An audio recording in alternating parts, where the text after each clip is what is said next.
she married unofficially in 2016. For some reason, the marriage was never legally registered. I don't know exactly why. And she and her new husband had 2 children. He said of her that she was a wonderful, wonderful wife and mother to all 4 of her children. Now, she started out as an influencer, but as her popularity grew, she expanded into mainstream media.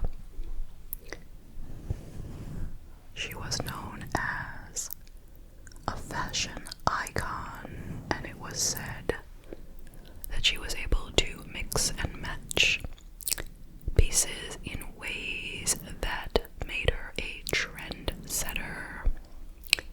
She had over 100,000 followers on Instagram.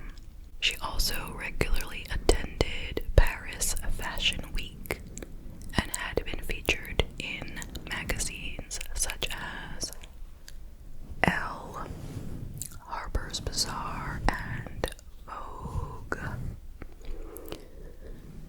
It was said that her net worth was around 12 million US dollars. All of the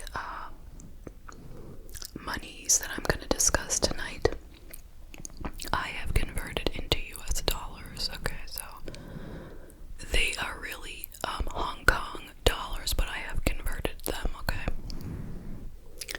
so 12 million US dollars was said to be her net worth. She was also known to be a very kind and caring person, and she loved animals. She provided both money and physical support to an animal welfare group, and she was involved directly in organizing a charity called Bayonne's Bengal Cat Alliance. As I mentioned before, Abby had a good relationship with her ex-husband Alex Kwong and his family. In fact, they all lived, Alex and his parents and his brother, they all lived in an apartment, a luxury apartment that was valued somewhere around $9 million, and she paid for it. She was supporting the lifestyle of her ex-husband, her ex-father-in-law, her ex-mother-in-law, even her ex-brother-in-law. She supported him by giving him a job as her chauffeur. Let's take a moment to talk about the people in Alex Kwong's family, starting with him. One look at Alex's Instagram page, and you could see that he was living a very lavish, luxurious lifestyle. And it was Abby who was footing the bill for all of these wonderful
his sibling. Okay, next up, let's talk about Alex's father, or Abby's ex-father-in-law. I guess he was kind of the leader of the Kwong family. His name is Kwong Kao, and he is a former Hong Kong police sergeant. He had been awarded the Hong Kong Police Long Service Medal in 2001, but had been relieved of his duties following his alleged involvement in a RAPE case. Next up, let's talk about Alex's mother, Jenny Lee. She is a retired woman who declared bankruptcy in 2017. So that's the family. Seems like they have a bunch of financial problems, legal problems, maybe moral problems, who knows.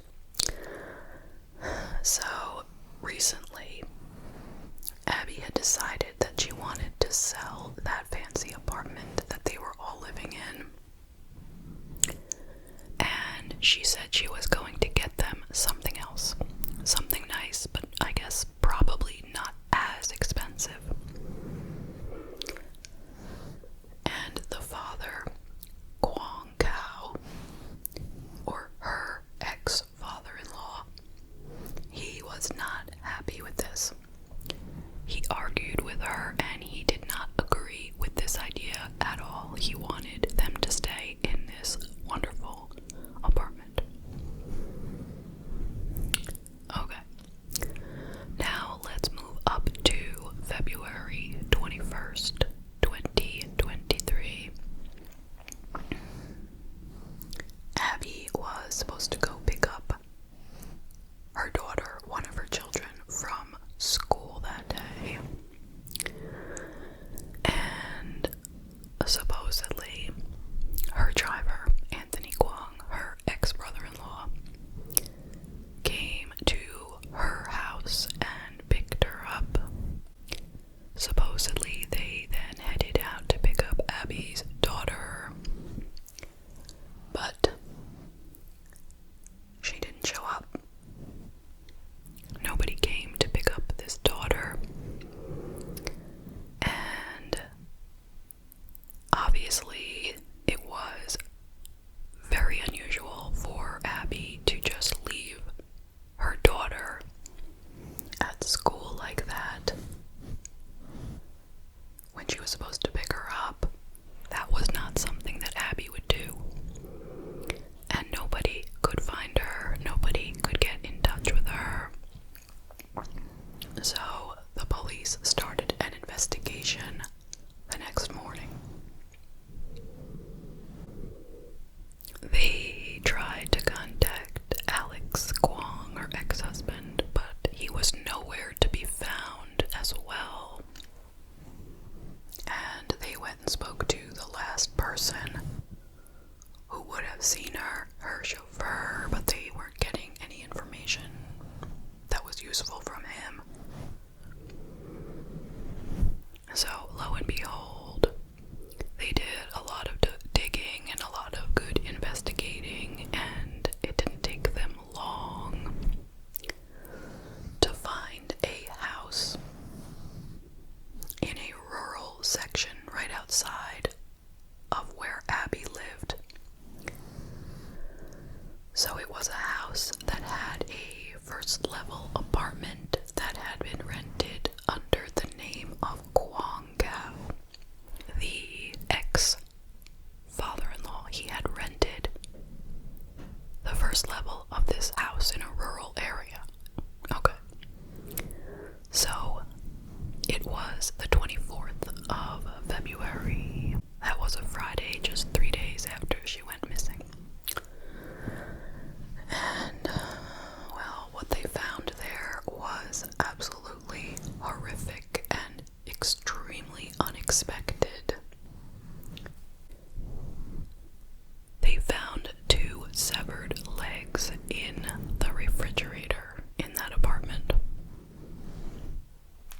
which they believed would probably be Abby's. But that was not it. They found raincoats, masks, gloves. They found Abby's purse, her ID card, her credit cards. Then, the most grisly discovery of all, there was a giant soup pot filled to the brim with water and a skull and carrots and green radishes. And the skull had a hole in the back of it, signifying that was where she had been shot fatally, most likely. There were also several ribs found in the pot. Rib bones. They did not find the torso or the arms. There was also a meat slicer in this apartment. So I think you guys are getting the picture here. They continued to look. They looked in a landfill. They looked in the drains of the city.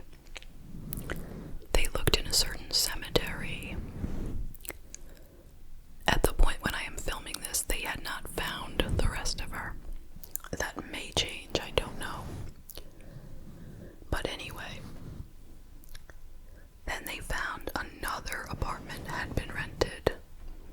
This one was a luxury apartment, okay? Not just some dumpy little first level place. It was a luxury apartment that had been rented for Alex to live in while he was hiding from the police.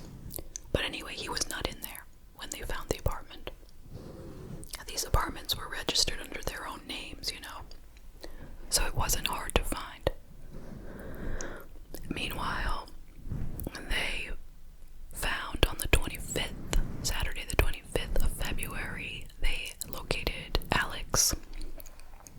He was at a pier trying to get on a speedboat with a driver in an attempt to escape Hong Kong by sea. And with him, he had $60,000 in cash and $500,000 worth of expensive jewelry. But the police caught him and arrested him, and everybody, the whole family, the father, mother, brother, Alex, they were all arrested and charged. The three men were charged with the murder. The mother was charged with preventing the course of justice. The man who was going to drive the speedboat, he was arrested. He had been paid something like $12,000 for doing this. And there's another person too. The father, Kwang Kao, had a mistress. Of course he did, right? He had a mistress. She worked as a masseuse. And she is the person who found him these two apartments. You know, the two apartments.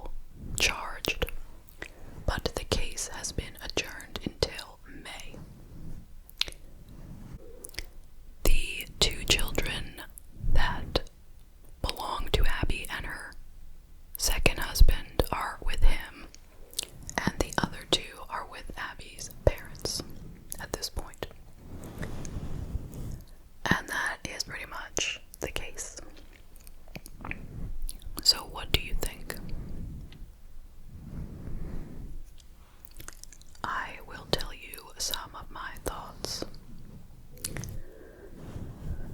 So, I think we have here a case of extreme greed, evil, and stupidity, which is a horrible combination from what I have learned while doing this channel. You have here this family who is profiting off of Abby, meaning she's doing all the work, she's making all the money. They sit back, they enjoy the fruits of her labor for nothing. They're all getting everything they want, And they obviously did not want this gravy train to end. Even though she wasn't going to leave them penniless, she just was going to get them something a little bit less expensive. I mean, in truth, she shouldn't have really been giving them anything. What did she owe them? I mean, I'm not sure what the, alimony laws are over there, or, child support laws. I don't know what the custody agreement was, but still. I am pretty sure that she's not expected to support his entire family. So she was doing it because she liked these people, I'm assuming. She still felt close to them. I'm wondering how and why she ever got involved with Alex to begin with. I'm not thinking that he was such a wonderful guy. I mean, look at him. He's a criminal. He probably always was. His father is, an unsavory character. So, yeah, why did she get with him when she was 18? I wonder what her parents thought about that. But anyway, can't turn back the clock. But I'm saying, so the father-in-law was extremely unhappy about losing this great apartment. So it seems that he cooked up this whole idea. In fact, it is thought that he was the mastermind, since he was a police officer. But he wasn't the smartest about it. He certainly didn't hide their tracks very well at all. Didn't really think it through. I mean, here she is. We may not have heard of her, okay? I never heard of her. And you probably never did either. Other than, if not for this case, we wouldn't hear of her probably. But in Hong Kong, she is very well known. So when she goes missing, it's a big deal. And the police took it very seriously, as I would think they would for anyone, but I'm saying she's a high-profile person. So everyone would be watching to see what the police would do, and they better find her, and they better do their best, and all of that. So when these people registered these apartments in their own names, it was very, very stupid.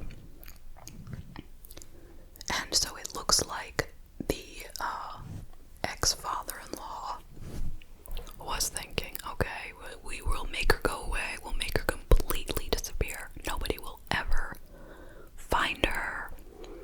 They'll find no parts of her. She'll just be a missing person, and we will get off the hook. And since the wedding between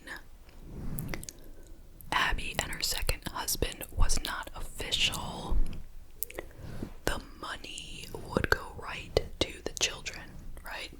Probably.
Now, if he was the mastermind, would it be expected that he will get the most harsh sentence out of all of them? Or will Alex and Anthony get the same sentence? By the way, they don't have the death penalty in Hong Kong, so the most they can get is life in prison. Can you say that Alex and Anthony were pressured by their father? Can they say that they didn't want to do it, but he made them, and that kind of case, he threatened them? Will they say that? Would we believe that? And what about the ex-mother-in-law? I'm not clear on whether she knew about this before it happened, or if she just knew about it afterwards and didn't, tell the police what they wanted to know. I'm not sure exactly what her role is. But if she knew beforehand, then she obviously should have reported them, before it happened. If it's an after the fact thing, it's not as terrible, in my mind. I mean, it's still bad, but it doesn't really make her involved in the murder. And this mistress, she got them these apartments, so clearly she knew what they were going to do, I assume. The guy on the speedboat, he was an after the fact guy. I'm just thinking that these horrible people took the life of Abby, who was the mother of 4 young children.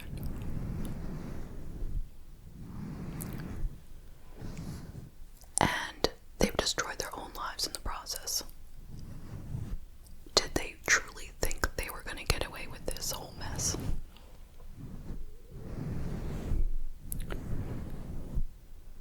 Why couldn't they just live with the fact that she was going to give them a smaller apartment? Why didn't one of them just go out and get a job and start paying their own way? Why? Why am I even asking? Anyway, I think I am going to leave it there. My heart goes out, of course, to Abby, to her 4 children, her second husband, her parents, her friends, her extended family, and the world of fashion, who clearly lost a wonderful member. So, thank you very much for joining me today. I hope you found it to be thought-provoking. I look forward to seeing you in the next video, and I hope you have a wonderful day or night wherever you are.